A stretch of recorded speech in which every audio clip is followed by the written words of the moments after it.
ہر ایک فرشتے ہر جتنا بیان ہوا ہے کہ ہم نے اس کو گزشتہ سال جو ہے نماز میں پایا، اس سال بھی نماز میں پایا، گزشتہ سال اس کو ہم نے نمازوں میں پایا اور اس سال اس کو ہم نے بدعتوں میں پایا، گزشتہ سال وہ بدعتوں میں تھا اور اس سال وہ جو تو عابدوں میں تھا.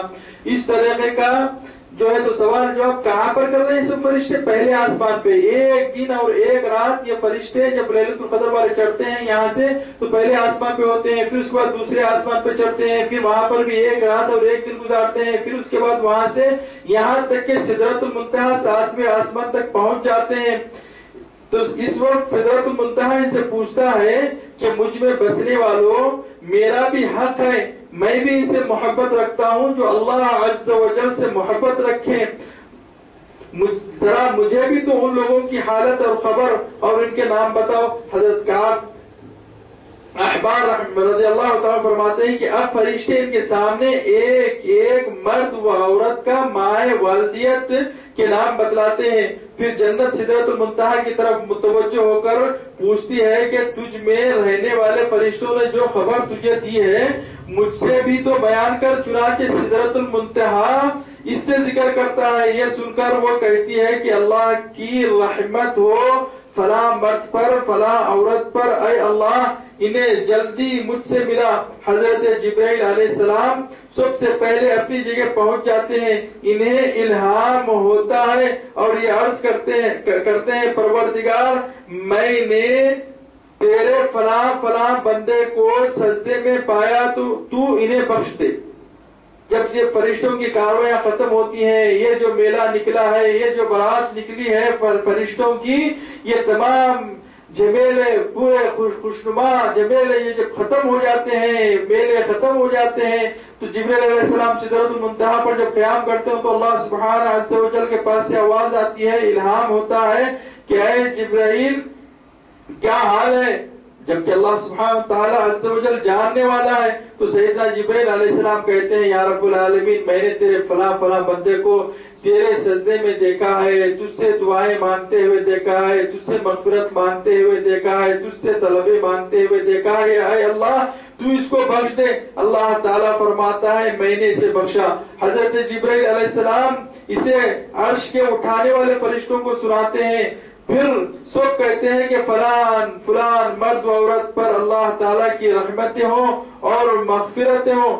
پھر حضرت جبرائیل علیہ السلام خبر دیتے ہیں کہ باری تعالیٰ فلاں شخص کو گزشتہ سال تو عامل سنت اور عابد چھوڑا تھا، لیکن اس سال تو وہ بدعتوں میں پڑ گیا اور تیرے احکام سے رد گردی کر لی. اللہ تعالیٰ فرماتا ہے اے جبرائیل علیہ السلام اگر یہ مرنے سے 3 ساعت پہلے بھی توبہ کر لے تو میں اسے بخش دوں گا. دیکھو اللہ کی رحمت ہے. بدعتوں میں پڑھنے کا مطلب کیا ہے؟ فاتحہ دینا بدعت نہیں ہے، جہلم کرنا بدعت نہیں ہے، زیارت کرنا بدعت نہیں ہے، سمجھے، ایصال ثواب کرنا بدعت نہیں ہے. بدعت اس کو کہتے ہیں جو ہر ایک برے کام کو بدعت کہتے ہیں، سمجھے. اللہ کی رحمتوں سے وابستہ رہو، اپنے والدین کے نام پر ایصال ثواب کیا کرو، انشاءاللہ تعالی تمہاری اولاد دیکھے گی، تمہارے لیے بھی ایصال ثواب کرے گی، تمہارے لیے بھی دعائیں مغفرتوں کی دعا کرے گی. اس کو بدعت نہیں پڑھتے. سلام پڑھنے کو بدعت نہیں بولتے بلکہ اللہ سبحانہ تعالیٰ کی اطاعت بولتے، سمجھے.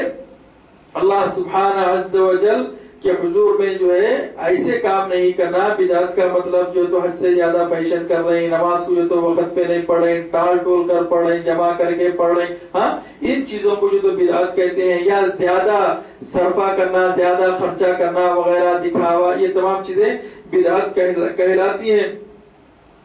تو اللہ سبحانہ عز و جل کہتا ہے اے اللہ تیرے ہی لیے، تو اللہ سبحانہ تعالیٰ کہتا ہے اے جبرائیل اگر اس نے مرنے سے 3 ساعت پہلے، یعنی 3 گھڑی، گھنٹے نہیں ہوتے وہ، 3 ساعت یعنی 3 گھڑی پہلے بھی، یعنی 3 جو ہے لمحے بھی پہلے اگرچہ اس نے توبہ کری تو میں اسے بخش دوں گا. اس وقت حضرت جبرائیل علیہ السلام بے ساختہ کہہ اٹھتے ہیں کہ اے اللہ تیرے ہی لیے سب تعریفیں ہیں اور تو ہی تعریفوں کے سزاوار ہے. الہی تو اپنی مخلوق پر سب سے زیادہ مہربان ہے، بندوں پر تیری مہربانیاں خود ان کی اپنی مہربانی سے بھی بڑی ہوئی ہیں. اس وقت عرش اور اس کے آس پاس کی چیزیں اور پردے اور تمام آسمان جنبش میں آ جاتا ہے. اللہ سبحانہ تعالیٰ کی رحمتوں کو کہاں سے آ رہی جنبش ہم کو؟ ہم کہاں پر الحمدللہ کہہ رہے ہیں؟ بندو کہو الحمدللہ و شکر للہ. دیکھو اللہ سبحانہ و تعالیٰ جب جبرائیل علیہ السلام سے کہہ رہا ہے ہمارے گناہوں کا تبصرہ سنتے باوجود بھی اللہ سبحانہ و تعالیٰ حلیم ہے، ہاں بردبار ہے. اللہ سبحانہ و تعالیٰ سزا دینے میں جلدی نہیں کرتا، یہ اس کی صفت حلیم ہے. سمجھے؟ اللہ سبحانہ و تعالیٰ اس کو سزا دینے میں جلدی نہیں کرتا اور غصہ کرنے پر بھی اپنی مخلوق پہ جو جلد بازی نہیں کرتا، اس لیے اللہ سبحانہ و تعالیٰ کی صفت حلیم ہے. تو فرشتے کہہ رہے ہیں اے اللہ تعریف تیرے لیے ہے، یا اللہ الحمدللہ رب العالمین، اے اللہ تو ہی تعریفوں کا سزاوار ہے. اور فرشتے جتنے جو عرش کو اٹھائے ہوئے ہیں وہ جنبش میں آ جاتے ہیں، عرش جنبش میں آ جاتا ہے کہ اللہ سبحانہ و عز و جل کی تعریف کرتے ہیں، بلکہ ہر چیز جنبش میں آ جاتی ہے اور کہہ اٹھتے ہیں الحمدللہ الرحمن، الحمدللہ الرحیم، الحمدللہ الرحیم. ہاں اللہ تعریف اس کی جو رحم کرنے والا ہے. اور حضرت کعب فرماتے ہیں جو شخص رمضان مبارک کے روزے پورے کرے اور اس کی نیت یہ بھی ہو کہ رمضان کے بعد بھی گناہوں سے بچتا رہوں گا، وہ بغیر سوال و جواب کے اور بغیر حساب کتاب کے جنت میں داخل ہو جائے گا. ابھی کیا چاہیے بتائیے؟ لیلۃ القدر کی یہ مبارک راتیں اللہ سبحانہ عز و جل نے کس کے لیے نازل کیا ہے؟ ایسے بندے نبی کریم صلی اللہ علیہ وآلہ وسلم لیلۃ القدر کو حاصل کرنے کے لیے اعتکاف کیا کرتے تھے. اور لیلۃ القدر ہی اتنی قدر والی رات ہے کہ سب سے بڑی بات اس کے اندر یہ ہے کہ لیلۃ القدر اس کو کہتے ہیں کہ اس میں مقصد یہ ہے کہ اللہ تعالیٰ نے قرآن کریم کو لیلۃ القدر میں نازل فرمایا. اس کا نام لیلۃ المبارکہ بھی ہے، جیسے اور جگہ ہے انا انزلناہ فی لیلۃ المبارکہ.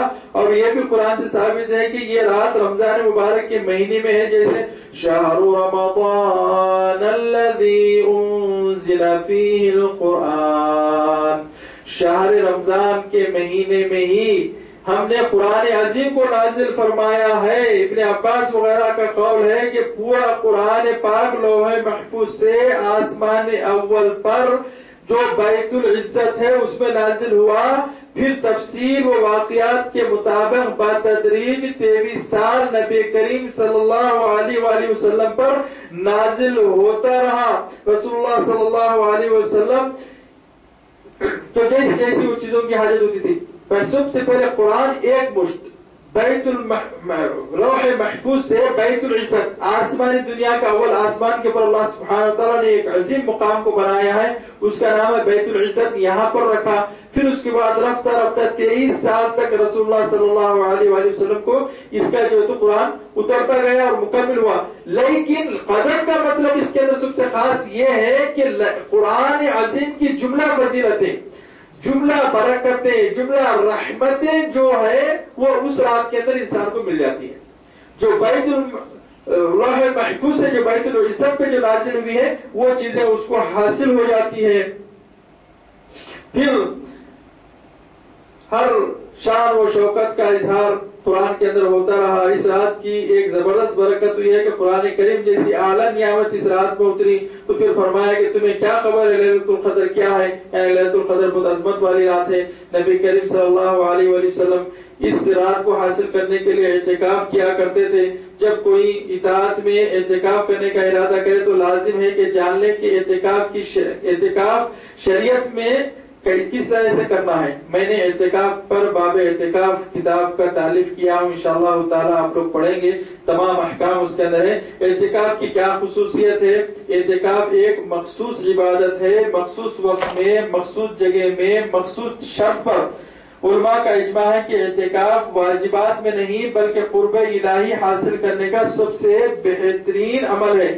تمام نوافل میں نفل عمل ہے جس کو نبی کریم صلی اللہ علیہ وآلہ وسلم نے کیا، آپ کے بعد صحابہ اکرام اور امہات المؤمنین نے کیا.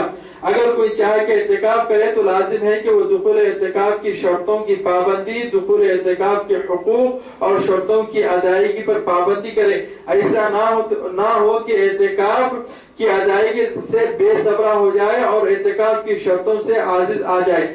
جیسا کہ ایک صحابی نے مسجد میں رمضان میں اعتکاف کیا اور حاجت روائی کے لیے گھر جا کر ساتھ ہی اپنی بیوی سے ہم بستر ہو کر آ گیا۔ اعتکاف میں رمضان ہو یا غیر رمضان، معتکف پر اعتکاف کی حالت میں عورتوں سے مباشرت کرنا حرام ہے، چاہے دن میں ہو یا رات میں، یہاں تک کہ اعتکاف کی مدت پوری ہو جائے۔ علامہ ضحاک رحمۃ اللہ علیہ فرماتے ہیں کیونکہ جب ابتدا میں اعتکاف کے لیے جب اللہ آیت نازل ہوئی وَأَنْتُمْ عَاكِفُونَ فِي الْمَسْجِدِ تِلْكَ حُدُودُ اللَّهِ فَلَا تَقْرَبُوهَا، یہ کب نازل ہوئی آیت؟ جب ایک صحابی جو ہے گئے اپنے گھر کو حاجت کے لیے، کیونکہ مسجد میں جگہ نہیں تھی، تو حاجت کے ساتھ ساتھ انہوں نے جو ہے مباشرت کر کے بھی واپس آ گیا، تو اللہ سبحانہ وتعالیٰ نے فرمایا یہ اعتکاف ہے اور اعتکاف کے حدود ہے۔ ہاں، جب تم مسجد میں اعتکاف کرو کا مطلب یہاں پر یہ لا تباشرهن وانتم عاکفون فی المسجد، دیکھیں تم عورتوں سے مباشرت مت کرو جب تم مسجد میں اعتکاف سے ہو، اس کا مطلب مسجد نہیں ہے، جب تم گھر کو جا رہے ہو لیکن تم اعتکاف میں کہاں پر ہو؟ مسجد میں ہو، تو دل کا حدود اللہ، یعنی اعتکاف کیا ہے؟ جتنی نیت کر رہے ہیں اس چیز کی ایک حدود ہے، ایک دائرہ ہے، اس حدود کے اندر ہی تمہارا شمار ہوتا ہے۔ تو یہ جب جا کر ہم بستری کر کر آئے تو اس کے لیے یہ آیت نازل ہوئی آپ کے لیے۔ اعتکاف کی اقسام، اعتکاف دو قسم کا ہے، ایک اعتکاف مسنونہ، دوسرا اعتکاف واجب۔ اعتکاف مسنونہ وہ ہے جسے بندہ اللہ تعالیٰ کا تقرب حاصل کرنے اور اجر و ثواب کی نیت اور نبی کریم صلی اللہ علیہ وسلم کی سنت شریفہ کی اقتداء میں رمضان شریف کے آخری 10 دن میں اعتکاف کرتا ہے، جس کی فضیلت اور منزلیت اور ثواب کی کثرت آپ فضائل اعمال میں ملاحظہ فرمائیے۔ اعتکاف مسنون یعنی جو ہم رمضان، اعتکاف تو کبھی بھی کر سکتے ہیں آپ، اعتکاف کے لیے شرط نہیں ہے کہ رمضان ہی ہونا آخری ہونا، اعتکاف اپنی جگہ پر ہے۔ اس کو اعتکاف واجب ہے، اعتکاف نفل ہے، اعتکاف مسنونہ ہے۔ اعتکاف مسنونہ وہ ہے جو رسول اللہ صلی اللہ علیہ وآلہ وسلم کے اقتداء میں جو آپ کر رہے ہیں، تو اس کے لیے آپ جو ہے اس کا اجر و ثواب حاصل کریں گے۔ اور دوسرا اعتکاف، اس کو کہتے ہیں اعتکاف مسنونہ۔ دوسرا اعتکاف ہے اعتکاف واجب۔ اعتکاف واجب وہ ہے جو بندہ خود اپنی طرف سے مطلق نظر یعنی منت کرے کہ میں اللہ تعالیٰ کے لیے اس کام کے ہونے پر اعتکاف کروں گا، یا معلق اگر اللہ تعالیٰ میرے عزیز کو شفا عطا کرے تو میں اتنے دن کا اعتکاف کروں گا، تو لازم ہے کہ وہ نظر کو پوری کرے، جیسا کہ حدیث شریف میں وارد ہوا ہے کہ فرماتے ہیں رسول کریم صلی اللہ علیہ وآلہ وسلم نے، جس نے بھی اللہ کی اطاعت کی نیت کی نظر کرے وہ پوری کرے، اور جس نے بھی معصیت اللہ کی نظر کرے اس کو نہ کرے۔ یعنی کسی نے قسم کھایا یا نظر کی کہ بھئی میں جو تو فلانے کو ماروں گا، یہ بری نظر ہے، اس کو نہیں کرنا چاہیے۔ اگر کسی نے کہا کہ میں فلانے کو یہ چیز دوں گا، یہ ہر ایک کام نظر میں یہ تو شمار ہوتا ہے، ہر قسم کی نظر جس نے بھی مانی ہو اس کا ادا کرنا اس پر واجب ہوتا ہے، چاہے وہ نماز کی نظر ہو یا روزے کی نظر ہو یا صدقے کی یا اعتکاف کی۔ اعتکاف کی مدت نیت کرنے والے پر ہے، اعتکاف رمضان میں ہو یا غیر رمضان میں۔ امام شافعی رحمت اللہ علیہ فرماتے ہیں اعتکاف کی مدت کم سے کم لمحہ، زیادہ کی حد نہیں ہے، جتنا چاہو اعتکاف کرو، یعنی 1 مہینے کا بھی اعتکاف کرنا چاہ رہے ہیں وہ اعتکاف کر لو، تو یہ اعتکاف مسنونہ نہیں کہلائے گا۔ نبی کریم صلی اللہ علیہ وآلہ وسلم نے جو اعتکاف فرمایا وہ صرف اور صرف رمضان شریف کا جو اعتکاف ہے وہ 10 دن کا ہی اعتکاف ہے۔ اب اس کے علاوہ چاہے کوئی 1 مہینے کی نظر کر لے، وہ اپنے لیے نفس کے لیے ہے، چاہے پورا محلہ کرو پوری دنیا کرو، وہ اپنی نفس کے لیے اعتکاف ہے۔ تو امام شافعی فرماتے ہیں کہ وہ 1 لمحہ یعنی 1 پلک جھپکنے کے برابر بھی آپ مسجد میں گئے، نظر تو نویت الاعتکاف للہ تعالی، اتنا بھی ہو گیا، یا مسجد سے نکلنے تک کر رہا ہوں، یا 3 دن کا کر رہا ہوں، یا 4 دن کا کر رہا ہوں، جتنی نیت چاہے کر سکتا ہے۔ امام مالک اور امام اعظم ابو حنیفہ رحمۃ اللہ علیہ فرماتے ہیں کم از کم اعتکاف 1 دن اور 1 رات ہے۔ امام شافعی کے پاس کتنے بھی 1 گھنٹے کا بھی اعتکاف ہے اور 1 منٹ کا بھی اعتکاف ہے، لیکن امام مالک اور امام ابو حنیفہ کے پاس 1 دن اور 1 رات کا اعتکاف ہے۔ اگر کسی نے منت مانگی کہ میں 1 رات اعتکاف کروں تو بھی 1 رات اور 1 دن ہی اس کو اعتکاف کرنا لازم ہوا۔ بعض علماء احناف کے نزدیک 1 گھنٹے کا بھی اعتکاف صحیح ہے۔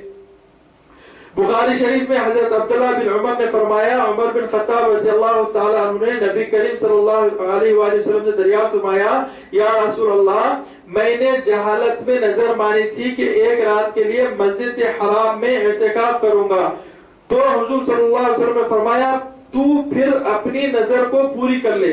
چنانچہ حضرت عمر رضی اللہ تعالیٰ عنہ نے رات میں اعتکاف کیا، صرف ایک رات کا اعتکاف کیا۔ امام شافعی، امام مالک، امام اعظم ابو حنیفہ فرماتے ہیں کہ جس نے بھی ایک مہینے کا اعتکاف کرنے کی نیت کی تو چاہیے کہ وہ قبل غروب شمس سے اعتکاف میں داخل ہو جائے۔ یعنی اعتکاف میں داخل ہونے کا وقت کہاں سے ہے؟ مغرب کی اذان سے پہلے، غروب آفتاب سے پہلے داخل ہو جانا انہیں۔ اور امام شافعی فرماتے ہیں جس نے بھی ایک دن کا اعتکاف کرنے کی نیت کی تو چاہیے کہ قبل فجر اعتکاف میں داخل ہو کر بعد غروب شمس مسجد سے نکل جانا۔ ایک دن کا اعتکاف جس نے کرنے کا ارادہ کیا، فجر میں چلی جانا، صبح میں چلی جانا فجر کی نماز کے ساتھ میں، اور مغرب کی نماز کے بعد میں اس کا ایک دن کا اعتکاف ختم ہو جائے گا۔ اعتکاف کی مدت، اعتکاف رمضان میں ہو یا غیر رمضان میں، امام شافعی فرماتے ہیں کم سے کم لمحہ سے زیادہ کی حد نہیں ہے۔ امام مالک اور امام ابو حنیفہ فرماتے ہیں کم سے کم ایک دن اور ایک رات۔ اگر کسی نے منت مانگی کہ ایک رات اعتکاف کروں تو ایک رات کا اعتکاف لازم ہوا۔ بعض احناف کے نزدیک 1 گھنٹے کا بھی اعتکاف صحیح ہے۔ اعتکاف مسنونہ جو کہ خاص رمضانی اعتکاف ہے اور جس کی فضیلت بھی خاص ہے، اور اصل اسلام میں جس اعتکاف سے اعتکاف کرنا معلوم ہوا وہ اعتکاف خاص رمضانی اعتکاف ہے، جس کو نبی کریم صلی اللہ علیہ وسلم نے آپ کے بعد صحابہ نے اور ازواج مطہرات نے بھی کیا، جس کی مدت خاص عشرے اخیر کے پورے 10 دن ہے۔ جو اعتکاف ہم رسول اللہ صلی اللہ علیہ وسلم کے لیے رمضان کا جو اعتکاف کر رہے ہیں وہ 1 دن کا 2 دن کا اعتکاف نہیں ہے۔ آپ اعتکاف کر رہے ہیں صحیح ہے، وہ اعتکاف ہو جائے گا آپ کا، آپ کو جتنا اجر ملا وہ مل جائے گا، لیکن جو اعتکاف نبی کریم صلی اللہ علیہ وسلم نے رمضان شریف میں کیا ہے، کبھی بھی آپ نے 1 یا 2 دن کا اعتکاف نہیں کیا ہے، بلکہ جہاں سے اعتکاف کی اصلی مدت چالو ہوئی ہے وہ 21ویں رات سے لے کر لیلۃ العید تک آپ نے اعتکاف فرمایا۔ اسی اعتکاف کو اعتکاف کاملہ اور مسنونہ کہتے ہیں۔ 10 دن والے اعتکاف کی فضیلت کا اندازہ اور سنت موقدہ ہونے کی دلیل اس سے زیادہ اور کیا ہو سکتی ہے کہ جس سال رحمت للعالمین صلی اللہ علیہ وسلم کا وصال اللہ ہوا، اس سال آپ صلی اللہ علیہ وسلم نے 20 دن کا اعتکاف فرمایا۔ ابو ہریرہ رضی اللہ عنہ بیان کرتے ہیں کہ رسول اللہ صلی اللہ علیہ وسلم ہر سال رمضان میں 10 دن کا اعتکاف کرتے تھے، لیکن جس سال آپ کی وفات ہوئی اس سال آپ نے 20 دن کا اعتکاف فرمایا۔ بخاری شریف۔ مائی عائشہ فرماتی ہیں کہ نبی کریم صلی اللہ علیہ وسلم اپنی وفات تک برابر رمضان کے آخری عشرے میں 10 دن کا اعتکاف کرتے رہے، اور آپ کے بعد آپ کی ازواج مطہرات اعتکاف کرتی رہی۔ بخاری شریف۔ لفظ اعتکاف فی رمضان مطلق ہے عشر اخیرہ کا، جس پر 10 دن کا اعتکاف ہی ظاہر ہوتا ہے جو مسنونہ ہے، اور نبی کریم صلی اللہ علیہ وسلم سے جو اعتکاف وارد ہوا ہے وہ رمضانی اعتکاف ہے، جس کی مدت عشر اخیرہ کا ہی اعتکاف ثابت ہے۔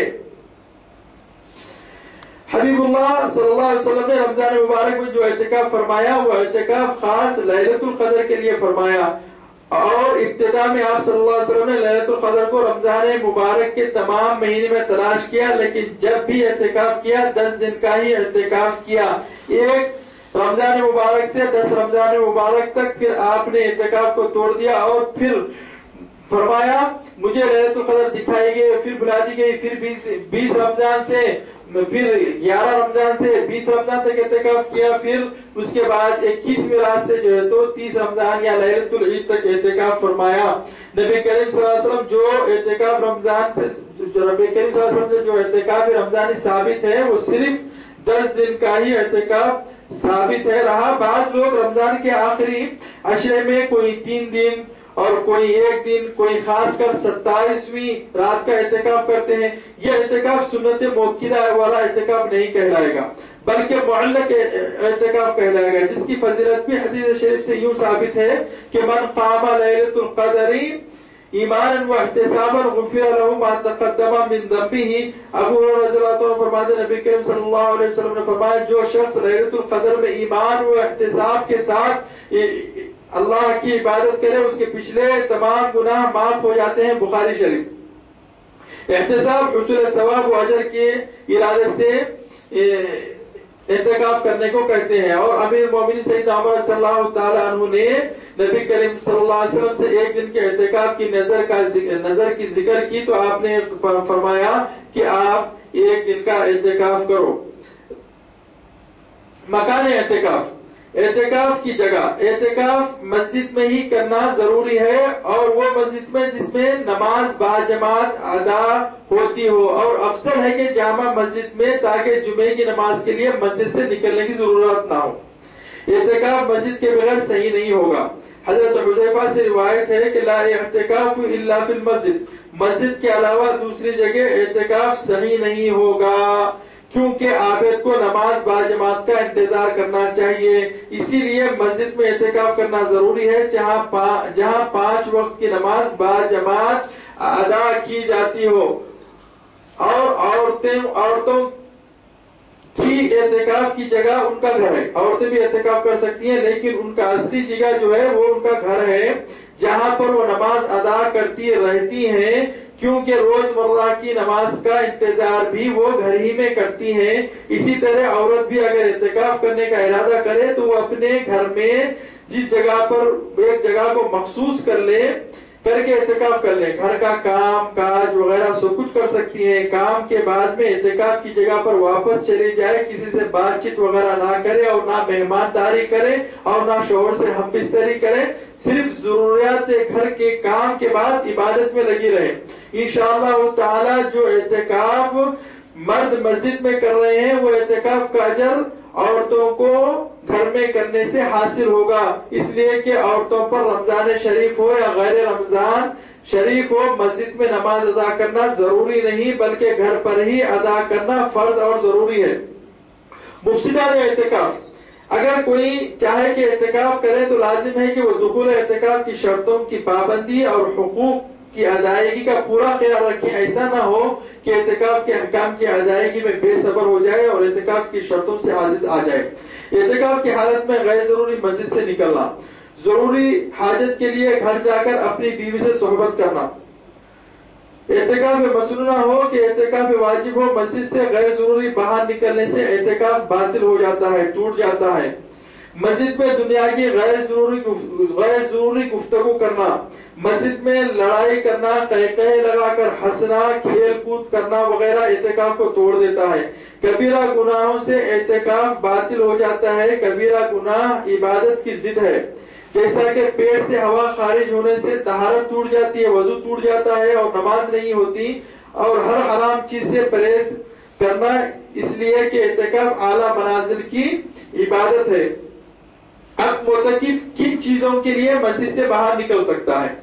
معتکف کا ضروریات کے لیے مسجد سے باہر نکلنا. ماں عائشہ رضی اللہ تعالی عنہ فرماتی ہے نبی کریم صلی اللہ علیہ وآلہ وسلم اعتکاف کی حالت میں مسجد سے باہر نہیں نکلتے سوائے ضروری حاجت کے، جیسے حمام وغیرہ کی حاجت کا جانا، کیونکہ انسانی حاجت ہے اور اس کی ادائیگی سے اعتکاف باطل نہیں ہوگا. معتکف کو چاہیے کہ وہ بعد فراغ حاجت فوری مسجد میں لوٹ جائے. قدر حاجت کے علاوہ مسجد سے کے باہر تاخیر کرنا جائز نہیں ہے.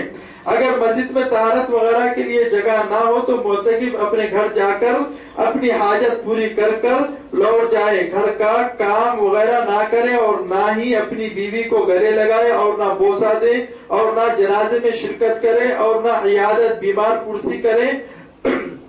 اگر راستے میں مل جائے تو چلتے چلتے خیریت پوچھ لیں. اور جس مسجد میں جمعے کی نماز نہ ہوتی ہو اور معتکف غیر نماز جمعہ والی مسجد میں معتکف ہو تو صرف نماز جمعہ کے لیے جامع مسجد کو جائے.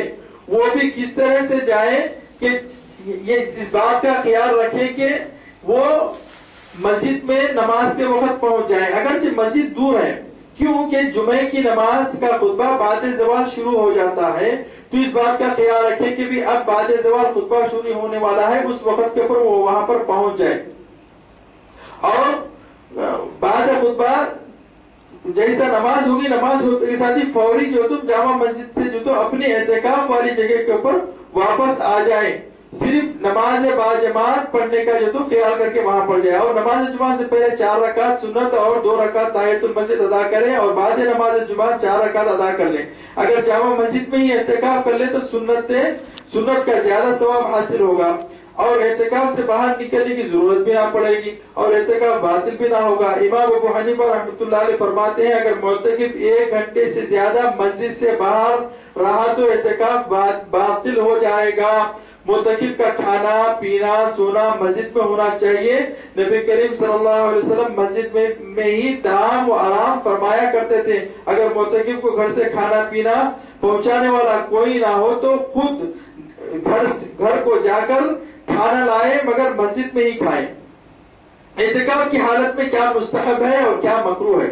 اعتکاف میں معتکف کو چاہیے کہ وہ اپنا وقت عبادت میں گزاریں، نوافل کی کثرت کریں، تلاوت قرآن پاک سکون و اطمینان سے معنی و مفہوم کے ساتھ پڑھیں، تسبیح سبحان اللہ، تمحید الحمدللہ، تحلیل الوہیت اللہ لا الہ الا اللہ، تکبیر اللہ اکبر، استغفر اللہ اور درود شریف اور دعاؤں میں وقت گزاریں اور وہ تمام عبادتیں جو قرب الہی کا سبب ہو جس سے رب عز و جل راضی ہو جائے، تفسیر اور حدیث اور فقہی کتابوں کا مطالعہ کریں، اپنے نفس کو پاکیزہ رکھیں، اللہ تعالیٰ سے رحمت کی امید رکھیں اور اللہ سبحانہ و تعالیٰ سے اپنی امیدوں کو جوڑ کر اس کے چوکھٹ کو پکڑ لیں۔ ان امور سے دور رہیں جس مقصد سے آپ اللہ عز و جل کے گھر پر آئے ہیں، اس کے در پر آئے ہیں، اس کی چوکھٹ کو پکڑے ہیں اور نیکیوں کا ذخیرہ جمع کرنے کے لیے آئے ہیں تو فضول اور لغو کام اور بات ہنسی مسخرہ بحث فتنے فساد کی جگہ نہ بن جائے۔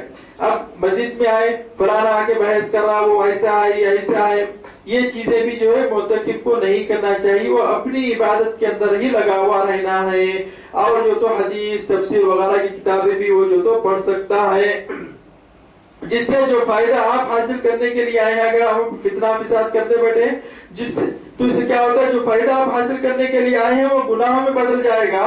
اللہ عز و جل ہر وہ معتکف کو جو دنیا کی رونقوں کو چھوڑ کر روپیوں کو چھوڑ کر مال کو چھوڑ کر لذت کو چھوڑ کر اللہ سبحانہ عز و جل کے خاطر صرف اور صرف اللہ سبحانہ تعالیٰ کو راضی کرنے کے لیے اس کے گھر پر آ گیا ہے، اللہ سبحانہ تعالیٰ اس سے راضی ہو جائے، آمین۔ اعتکاف اعمال کے اجر کا سب سے زیادہ فائدہ اٹھانے والا ایک موسم میں 2 موسمی موقع ہے دوستو عزیزو۔ رمضان میں 1 عمل کا کرنا 10 عمل کے کرنے کے برابر ہے، تو اس لیے اعتکاف کی جب اس میں آپ آ گئے ہیں مسجد میں تو آپ کو اتنے موسم عبادت کرنے کے مل جاتے ہیں کہ آپ جیسا ہی جو ہے وضو کرنے کے لیے گئے، نماز کا وقت ہو گیا، نماز کے لیے وضو کیے تو اس کے بعد میں جو ہے تو تحیۃ المسجد بھی پڑھ لیں، تحیۃ الوضو بھی پڑھ لیں۔ اب آپ کے سامنے میں ایک سیر جو ہے تو حدیث کی کراتا ہوں، اعمال کی سیر۔ مسجد میں داخل ہونے کے وقت تحیۃ المسجد پڑھ لینا۔ ابو قتادہ رضی اللہ تعالیٰ عنہ نبی کریم صلی اللہ علیہ وسلم سے روایت فرماتے ہیں جب تم میں سے کوئی مسجد میں جاؤ تو بیٹھنے سے پہلے 2 رکعت پڑھ لیں۔ ابو داؤد۔ معتکف جب بھی وضو کریں تو وہ پڑھ لیں۔ یہ تو ہر ایک آنے کے وقت پہ، اب آپ جو تو مسجد میں تو 4 سے 5 وقت، اب یہ نہیں کہ میں آئے تو دن ہی پڑھا رہتا ہے تو مسجد فری کیوں پڑھوں، نہیں، پڑھتے جائیں۔ جب بھی جو ہے حاجت روائی کے لیے گئے، وضو کے لیے گئے، وضو کی بھی 2 رکعت پڑھ لو اور تحیۃ المسجد بھی جو ہے 2 رکعت پڑھ لو۔ مسجد میں بیٹھنے کی فضیلت ابو ہریرہ رضی اللہ تعالی عنہ سے روایت ہے کہ رسول اللہ صلی اللہ علیہ وسلم فرماتے ہیں فرشتے دعا کرتے ہیں اس شخص کے لیے جو تم میں بیٹھا رہتا ہے مسجد میں اپنے مصلی میں جہاں وہ نماز پڑھتا ہے جب تک حدث یعنی وضو ٹوٹ نہ جائے یا اٹھ کھڑا ہو وہاں سے۔ فرشتے یوں کہتے ہیں اے اللہ بخش دے اس کو، اے اللہ رحم فرما اس پر۔ ابو داؤد شریف۔ اللہ تعالیٰ کے ڈر سے رونے کی فضیلت ابو ہریرہ رضی اللہ عنہ سے روایت ہے نبی کریم صلی اللہ علیہ وسلم فرماتے ہیں 7 آدمیوں کو اللہ تعالیٰ حشر کے دن اپنے سائے میں رکھے گا جو تنہائی میں اللہ تعالیٰ کو یاد کرے اور اس کی آنکھیں بہ نکلے۔ بخاری شریف۔ فضل ذکر و دعا تقرب الی اللہ۔